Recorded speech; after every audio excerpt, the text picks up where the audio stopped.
मैं डॉक्टर साधना भंडारी राजकीय डूंगर महाविद्यालय बीकानेर के लोक प्रशासन विभाग से आपका स्वागत करती हूँ।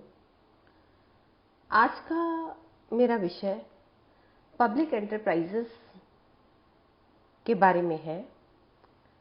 पब्लिक एंटरप्राइजेस की मैंने आपको पिछले वीडियोस में बताया था। 3 फॉर्म्स हम डिस्कस करेंगे: department, public corporation and public company.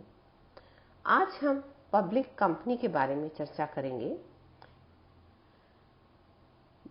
Public company का जो गठन है या इस फॉर्म में जो पब्लिक अंडरटेकिंग्स, पब्लिक एंटरप्राइजेस आती हैं, उनका गठन भारतीय कंपनी अधिनियम 1956 के अंतर्गत निजी व्यक्ति प्राइवेट लिमिटेड कंपनी बना सकता है तथा सरकार भी इस कानून के अंतर्गत सरकारी कंपनी स्थापित कर सकती है।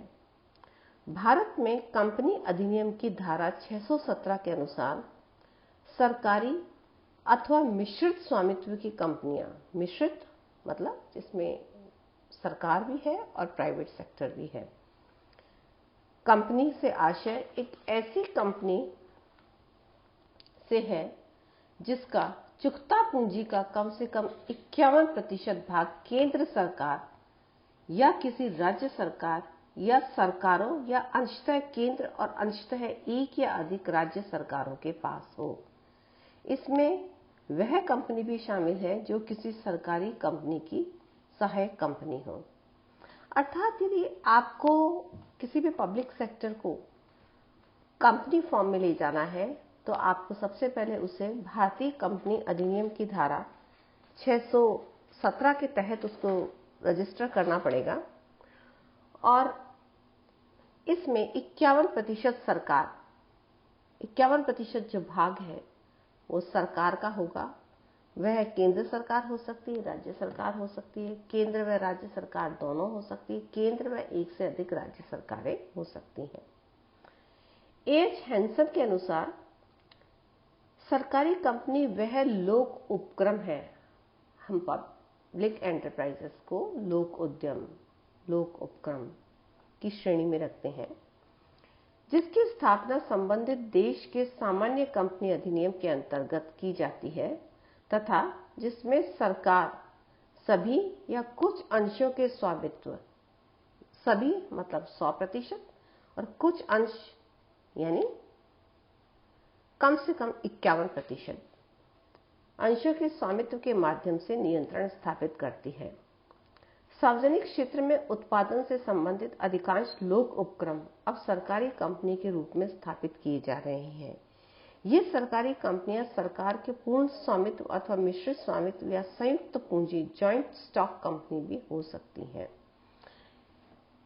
हम किस उद्देश्य को लेकर सरकारी कंपनी की स्थापना करते हैं? जब सरकार किसी स्वतंत्रता प्राप्त औद्योगिक संगठन की स्थापना करना चाहती है, अर्थात जिसमें स्वायत्तता हो, जिसमें ऑटोनॉमी ज्यादा हो, सरकार का नियंत्रण अपेक्षाकृत कम हो या देशी या विदेशी संस्थाओं का सहयोग मिल रहा हो, तो कंपनी प्रारूप सर्वोत्तम है। दूसरा, महत्वपूर्ण उद्यम को सार्वजनिक हित में सरकार के अधीन लेना हो और बेरोजगारी, आर्थिक विकास और निजी क्षेत्र की अनिवार्य प्रतिस्पर्धा से मुक्ति पानी हो। इसके कुछ एग्जाम्पल्स इस स्लाइड में दिए हुए हैं। यदि हम इनकी विशेषताओं पर गौर करें तो हम देखेंगे कि प्रशासनिक सुधार आयोग ने लोक उपक्रमों से संबंधित प्रतिवेदन में सरकारी कंपनियों की निम्न विशेषताएं बताई थी। ये जो यहाँ पे मेंशन करी गई हैं स्लाइड में, आप एक एक देख सकते हैं। निजी लिमिटेड कंपनी की बहुत सी विशेषताएं इसमें मिलती हैं। अर्थात सरकारी क्षेत्र की जो कंपनियां हैं उसमें किसकी विशेषताएं मिलेगी? निजी क्षेत्र की कंपनी की। सरकारी कंपनी में कम से कम 51% या अधिक पूंजी सरकार द्वारा लगाई जाएगी। निदेशक मंडल के सभी या अधिकांश सदस्य सरकार द्वारा नियुक्त किए जाते हैं। निजी सदस्यों की संख्या पूंजी की मात्रा पर निर्भर करती है। यदि पूंजी कम, संख्या कम, पूंजी ज्यादा तो संख्या ज्यादा। कंपनी कानून के अंतर्गत निर्मित ये लोक उपक्रम भी एक व्यक्ति या संस्था में पूर्ण स्वतंत्रता प्राप्त निकाय होते हैं जो किसी पर मुकदमा करने, अनुबंध करने, पूंजी एकत्रित करने के लिए स्वतंत्र है। इस प्रकार इन पर मुकदमा चलाया जा सकता है या ये स्वयं भी किसी पर मुकदमा चला सकते हैं। सरकारी कंपनी की स्थापना कार्यपालिका के आदेश से की जाती है। इसके लिए व्यवस्थापिका संसद की स्वीकृति आवश्यक नहीं है।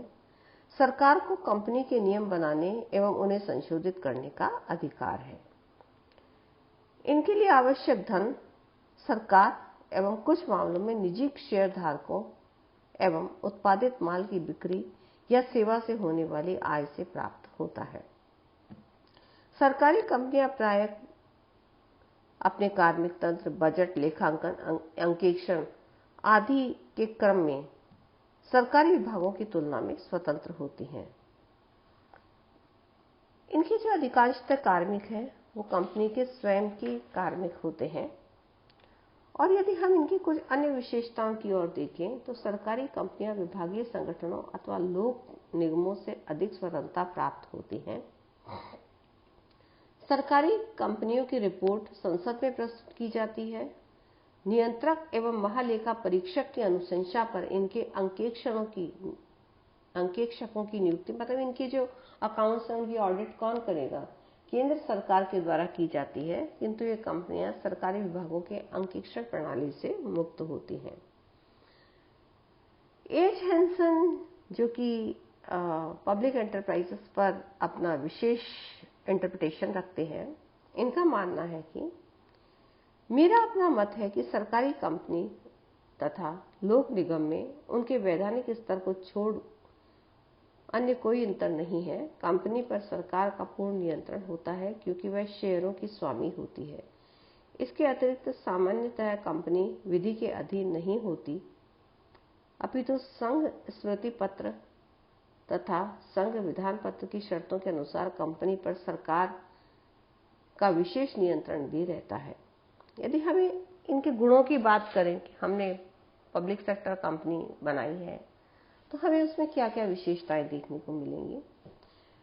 प्रशासनिक जटिलता तथा नौकरशाही के दोषों से दूर होने के कारण कंपनी के कार्यों में लोचशीलता तथा स्वतंत्रता पाई जाती है। इनको स्थापित करने का मुख्य उद्देश्य ही स्वतंत्रता और लोचशीलता का लाना है। इनकी स्थापना के लिए विशेष अधिनियम की आवश्यकता नहीं होती, बल्कि भारतीय कंपनी अधिनियम के अंतर्गत इनको पंजीकृत कर दिया जाता है। निजी क्षेत्र से प्रतिस्पर्धा करने के कारण इनके कार्य संचालन में कुशलता बनी रहती है। यदि आपको किसी प्राइवेट सेक्टर से कम्पीट करना है तो आपको बहुत ही एफिशिएंट या अपनी एफिशिएंसी लेवल को मेंटेन करना जरूरी है। जनसाधारण को कम मूल्य पर अच्छी सेवाएं उपलब्ध करवाती है। संसद में रिपोर्ट प्रस्तुत होने के कारण कंपनी का निदेशक मंडल चुस्त एवं सजग रहता है। ऋण लेने तथा कोष निर्माण करने में वित्तीय स्वतंत्रता के कारण कार्यकुशलता बढ़ती है। निजी क्षेत्र की सहभागिता के कारण सरकारी कंपनियों को अनुभव का लाभ मिल जाता है और निर्णय प्रक्रिया, अर्थात ये अपने जो निर्णय है इन्हें शीघ्र कार्यों को निर्णय प्रक्रिया के माध्यम से शीघ्र संपादित करती है, अर्थात निर्णय बहुत स्ट्रांगली लेती है। सरकारी तथा निजी हितों में सामंजस्य स्थापित हो जाता है। दोष, यदि हम इसके दोषों के बारे में देखें तो बिना संसदीय अनुमोदन से बनी इन कंपनियों को संसद के प्रति जवाबदेह नहीं बनाया जा सकता, अतः ये लोकतांत्रिक समाज की अवधारणा के विपरीत है। कंपनी अधिनियम पूर्णतः प्रभावी तथा व्यावहारिक नहीं हुआ है क्योंकि कानून में 52 से 1997 तक 17 बार संशोधन हो चुके हैं। स्पष्ट है सरकारी कंपनियां इससे प्रभावित होती हैं। निजी एवं सरकारी क्षेत्रों का संगम स्थल यह प्रारूप वास्तविक रूप में सरकार के हितों की रक्षा नहीं कर पाता। सीमित उत्तरदायित्व तथा पूर्ण स्वामित्व की अवधारणा परस्पर विरोधाभासी है। सरकार का नियंत्रण नहीं होने के कारण धन का दुरुपयोग भी होता है और सरकारी कंपनियों के वार्षिक प्रतिवेदन संसद में प्रस्तुत होने तथा उन पर बहस होने से गोपनीय नीतियां सामने आती हैं, अतः निजी क्षेत्रों से प्रतिस्पर्धा की रणनीति आम हो जाती है। इस प्रकार इस स्लाइड में आप इनके दोषों के बारे में देख सकते हैं और अगले स्लाइड में, अगले वीडियो में हम पब्लिक एंटरप्राइजेस के डिपार्टमेंट फॉर्म पर चर्चा करेंगे। तब तक आप इसको ध्यान से पढ़िएगा। धन्यवाद।